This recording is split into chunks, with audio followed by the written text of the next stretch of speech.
but some of them can be rough and are crushing me with their weight at times. The gym culture is very good, respectful, and family oriented. Hello, everyone. Welcome back to the Volar Training Center YouTube channel. I am Mark Entrata, 47 years old. Yeah. Forget blah, blah, blah. You know the rest if you've been. Anyway, now, wow, I feel like a legit YouTuber now. You want to know why? Because I'm going to answer a question. So, in one of the videos, Feline X or Julie, or better known as Julie, sent a comment or made a comment. And though I did reply to that comment, but I feel my reply wasn't very, I don't know, concise. So I want to address that here, and I feel and I believe, I know, no, I don't believe, I know that this will help a lot of people, whether it's someone who's in the same boat as Julie, or even instructors who are new to running their own academy, their own gyms, and even the training partners that you have. So, Julie, see, kind of legit, man. See, so I'm just gonna skim through the Julie story, but first of all, Julie, it's nice to know that your background is dancing. So salsa, is that merengue? So yeah, wow, I can't even pronounce it. Merengue is like food, right? So okay, now I'm hungry. But anyway, um, first of all, if from my experience, people who have dance backgrounds pick up jujitsu much faster than most. That I remember I told a story about this. It's in one of the videos. I told about our student Susie, who's that. She was so first. Your background is amazing for jujitsu, but here's the thing. So you did jujitsu for your son, which is great. A lot of the parents we have also have the same story. Now, um, here's what happened. Julia says that staying safe has been a challenge for her because she got armbarred in May and took 5 weeks off. And now she has a rib fracture and haven't trained in 2 weeks. I don't know how. Okay, too much. So I'm not sure how long Julie have you've been training, but all right. So you got hurt, and then so also Julie is wow 47 years old. So you're my age, so we're still young, and just 57 kilos. Huh. So her question: do you have any tips for me on staying safe? Rolling with higher belts isn't an option since the school is only 18 months old and it's full of white belt males. I understand safety is also my responsibility, not just the training partner's responsibility. Actually, it's both. We all have to be responsible for each other. See, I discussed that before. But anyway, but some of them can be rough and are crushing me with their weight at times. The gym culture is very good, respectful, and family oriented. And I do feel good about training there. I just hope I can train without taking weeks off to recover from any more injuries, as it stops the momentum of my learning and progress. See, that's why what's our what's our mantra?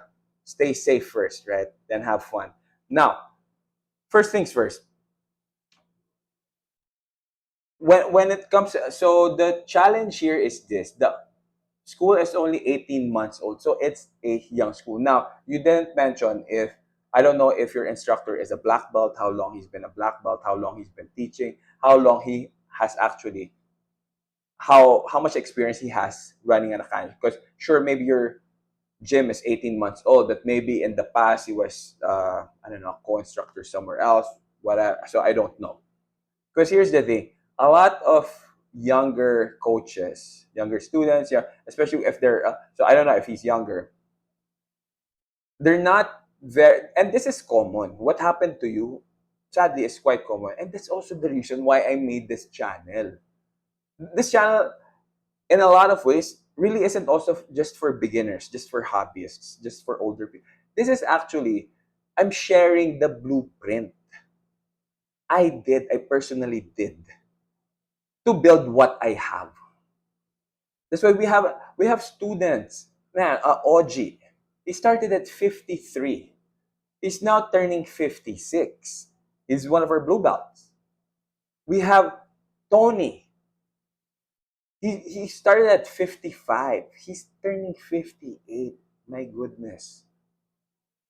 These people keep training because it doesn't matter if, see, and this is what I know. As usual, since I don't have a script, I keep jumping uh, from one point to another. But here's the thing: sure, your culture might be great. That people there may be great.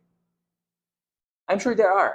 Actually, I'm not sure because I don't know where you train. But see, even with us, this is what I remind some of the, especially the seniors, senior students, and even the coaches. Yeah, I know. Let's say Bob. See, let's just use Bob because I don't have a student whose name is Bob. So just to be sure. So so let's say we have a student. Yeah, Bob, super nice guy, like legit nice guy.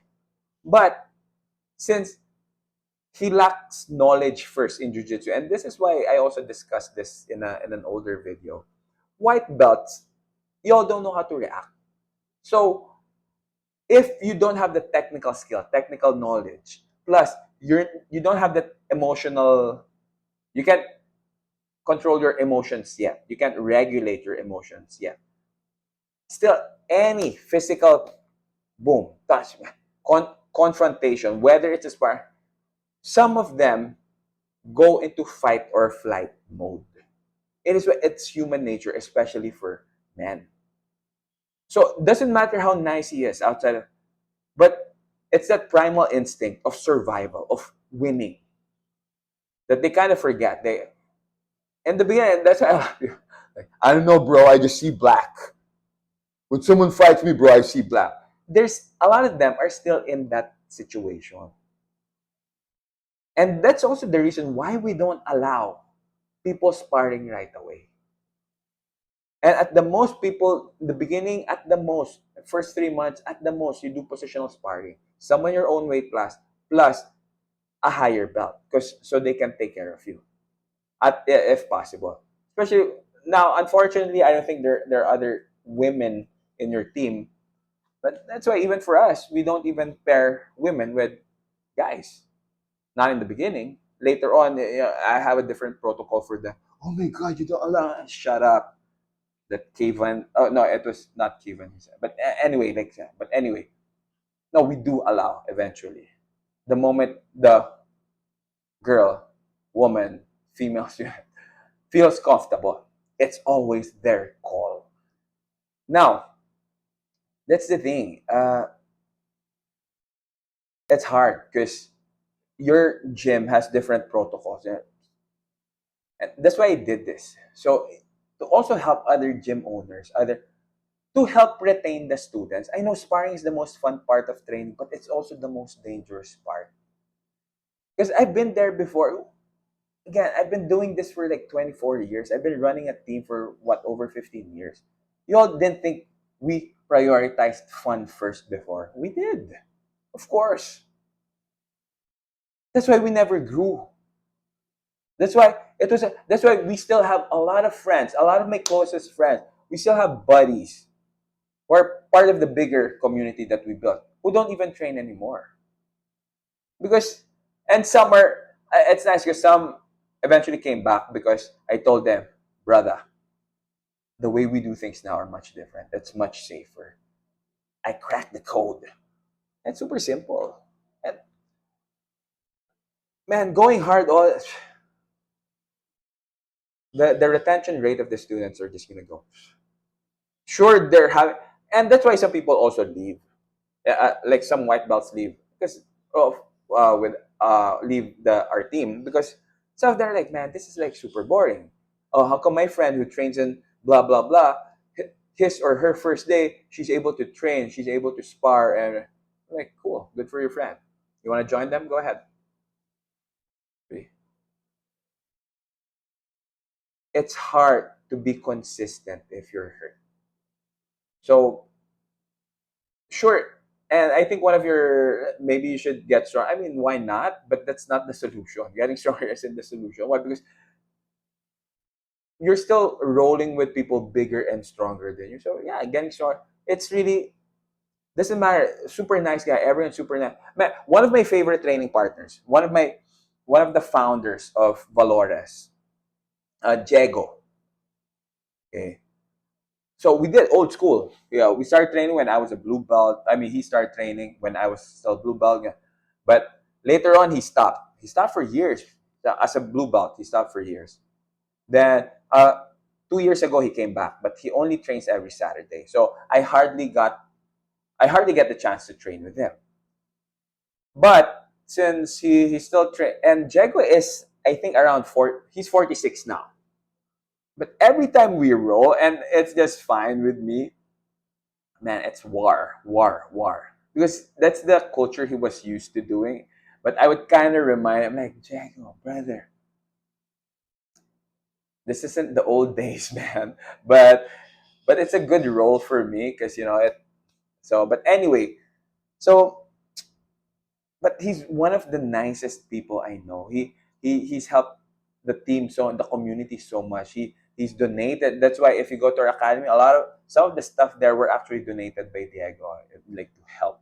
So amazing person. But we go intense. Last time I rolled with him, he kneed my nose by accident again because we go hard.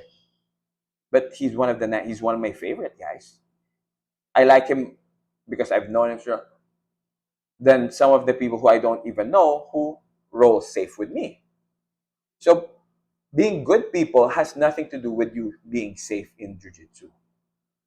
Maybe it does a little bit, but it doesn't guarantee that, he's a nice guy. Man, some of the most quiet and very soft-spoken people I know are beasts and on the mat. So I'm like, man, is that where your inner rage is coming from or whatever? So I don't know if I helped you with this one, but because it needs to be maybe I don't know, it's hard if you have an instructor or a coach who's easy to talk to, and that's the culture we also built. If people have suggestions with me, yeah, man, some of the white belts message me with some suggestion or observations, and I go, oh wow, hey man, thank you so much for that.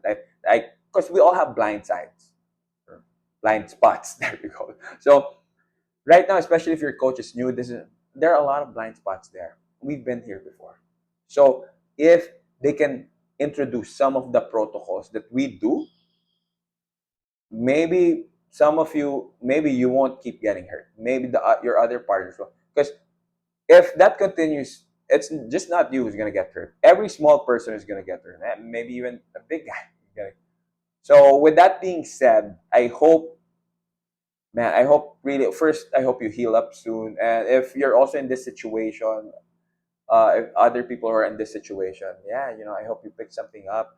If you have but you see, that's the hard part. Some of us, I know this all. If your coach is a little bit too alpha or narcissistic, and like, you can't tell me what to do. What the heck? I'm an instructor here. Well, don't you think I know what I'm doing? See, we built what we built because I was asking help. I said, hey, what do you think I should do? And a lot of the suggestions, the stuff came from white belts and blue belts. So that's my thing. But anyway, yeah. So Julie, I hope you get better soon. I hope your training situation gets better also. And to everyone, I hope you also learn some stuff. And it's always our responsibility to take care of our partners. If you can do that, then you're a great training partner. It's not a fight. That's what I always tell the students. Chill. The white belts. Of course, blue, purple belts. The moment you become a purple belt at our academy, you know how to chill. You know that it's not a fight. It's a game. It's a game we have fun with. So try to remember it's not a fight. So you don't tense up. You don't go crazy. So with that, I hope you all learned some stuff. So as usual, thank you so much to all those who watched. If you haven't yet, please subscribe, share this to people who need to watch. Comment below also if you've had a similar experience with um, Julie, And let's figure. Also, if you guys have other questions, topics that you want me to talk about, yeah, man, let's go. Let's talk about it. So yeah, comment below. With that, guys, what's our mantra? Stay safe, have fun, then let's train until we are 99. So I'll see you guys in the next video.